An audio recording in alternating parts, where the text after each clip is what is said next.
Welcome to the weekly episode of Console Gaming News. Here are today's highlights. A major outage in PlayStation Network and a free subscription as compensation from Sony. Technical issues in The Witcher 4 due to the game engine. A new PlayStation 5 exclusive set for year 26. A way to play Sony exclusives on Xbox has been found. And a massive, I'd even say juicy discount on a yearly PlayStation Plus subscription. So get comfy, grab yourself a nice drink, and let's break down the latest events. Fans have found a way to play PlayStation games on its rival console, Xbox, and it turned out to be ridiculously simple. All you need to do is open a browser and launch any streaming service that supports browser mode and is compatible with Steam. For example, something like Boosteroid, which lets you play God of War, Spider-Man, including the recently released second game, and many other titles. The only catch is that you need to own the games on Steam, plus you have to pay for a subscription. But if you don't have a PC or a PlayStation to run these games, this could be an option for you. That said, Sony is actively fighting this, and services like GeForce Now have already banned this type of streaming. But, as I mentioned, there are plenty of other alternatives out there. At first glance, turning the portable SteamDeck into a screenless brick might seem like a weird decision, but according to its creator, it actually makes sense. The modder stripped away everything unnecessary, leaving only the hardware and ports for power and TV connection. After all, with built-in controls, the SteamDeck takes up quite a bit of space in carry-on luggage, making it not the most convenient option for long trips. Meanwhile, the modified version, nicknamed the Steam Brick, takes up far less space and is perfect for travel. You just plug it into a hotel TV and play with a regular controller. What's interesting is that this mod didn't even require soldering, just 3D printing a new case to fit the components inside. Honestly, it's a clever solution, and judging by some insider leaks about a potential stationary console, Valve might already be working on something similar. The biggest news of the past week was the massive PlayStation Network outage. For almost a full day, all PlayStation console users were completely cut off from online access. Sony officially stated that the PSN crash on February 8th was caused by an operational issue within their network infrastructure, and that there was nothing serious to worry about. To make up for the inconvenience, Sony decided to offer a compensation of 5 extra days of PlayStation Plus, but of course, it couldn't be that simple. In reality, everyone suffered from the outage, whether they had an active subscription or not. After all, servers for games like Fortnite, Call of Duty, and many other titles were also unavailable.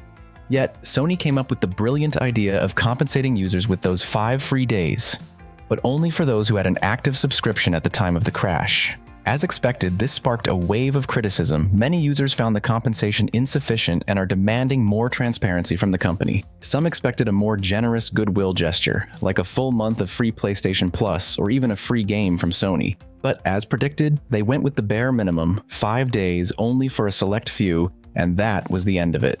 This past Thursday, Sony held a 40-minute gaming presentation, State of Play, where they showcased a number of new titles. The key announcement, a PlayStation 5 exclusive set for 2026, a brand new game from the creators of Returnal called Saros. From what I understand, it's going to have a space setting again, and it's pretty obvious that it's going to be a shooter. Unfortunately, they didn't show any real details about this exclusive, but I'd bet we'll see gameplay at the PlayStation Showcase later this year. As for other major announcements from State of Play, a new entry in the Five Nights at Freddy's series, Secret of the Mimics, a DLC for Lies of P, the official release date for Borderlands 4, September 23rd, a new trailer for Lost Soul Aside, which honestly looks like a super high-end Final Fantasy. I almost mistook it for one at first glance.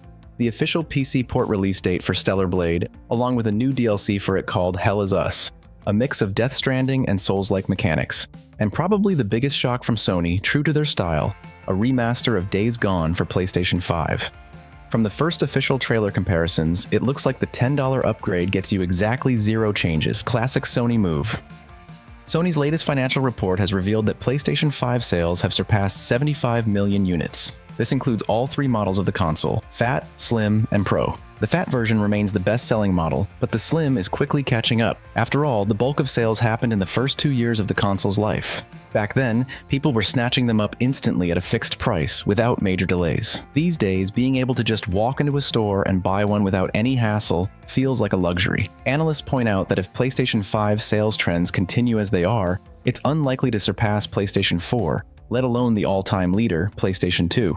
They believe demand will gradually decline as more players start waiting for the next generation. On top of that, PlayStation currently lacks strong exclusive games to drive more console sales. By the end of 2026, Sony has at most 4 major projects planned, but it's doubtful that even 3 of them will be huge hits. Not too long ago, at the SIGGRAPH Asia 2024 tech presentation, Sony showcased a new hand-tracking technology for second-generation VR, and now the first game has officially received support for this feature. A project called Worlds of the Wizard, a game about a magical wizard with a goofy, talkative skull as a companion, just got an update that adds hand-tracking support. To put it simple, the 4 cameras on the headset will now track your hand movements, meaning you no longer need to hold special controllers to interact in-game. In my opinion, this is a super convenient feature, and it's about time they implemented it.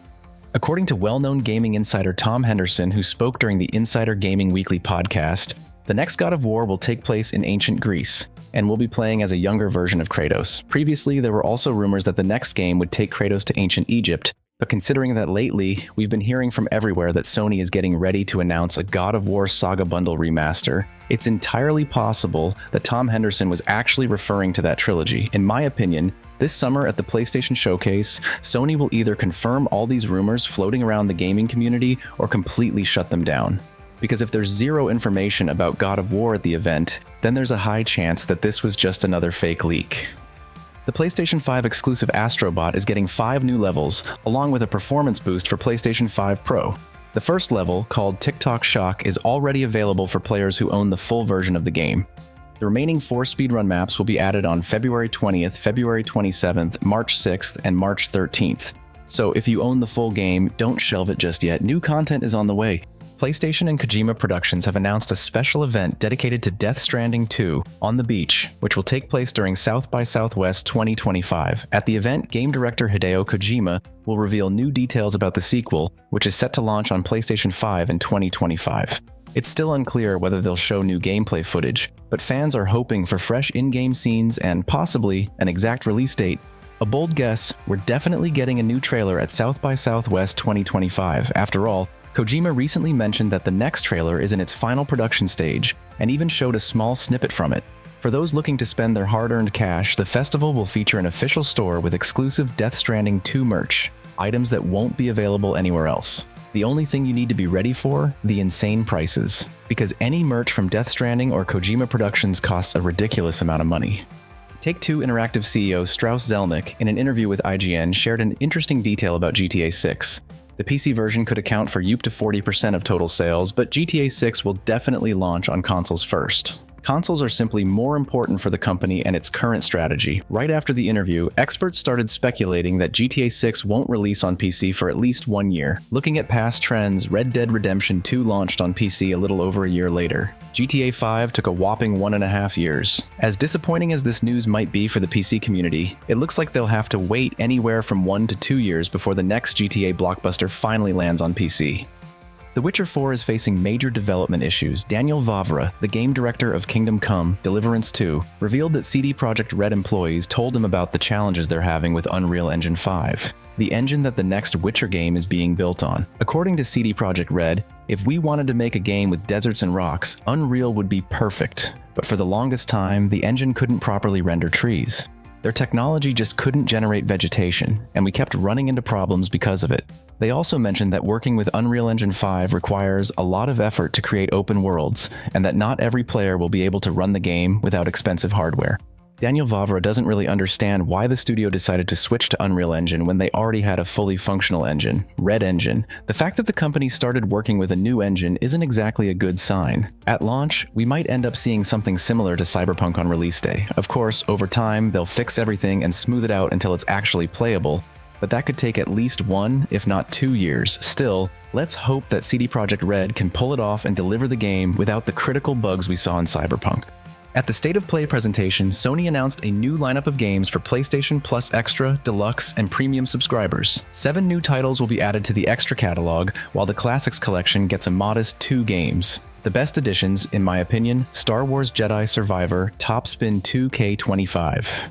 The interesting indie games Somerville and Mordhau during the late-night showcase, Sony also revealed 2 games that will join PlayStation Plus on launch day. Blueprints, an architectural adventure with a shifting genre abiotic factor, a 6-player co-op survival game. And surprisingly, Sony's generosity didn't stop there. The PlayStation Store just dropped a killer discount on a 1-year PlayStation Plus subscription. The extra or deluxe tier will cost you around $40. In my opinion, that price is an absolute steal. Well, my dear friends, that's it for today's episode. Thanks everyone for watching, and don't forget to like the video, subscribe to the channel, and I'll see you in the next episode.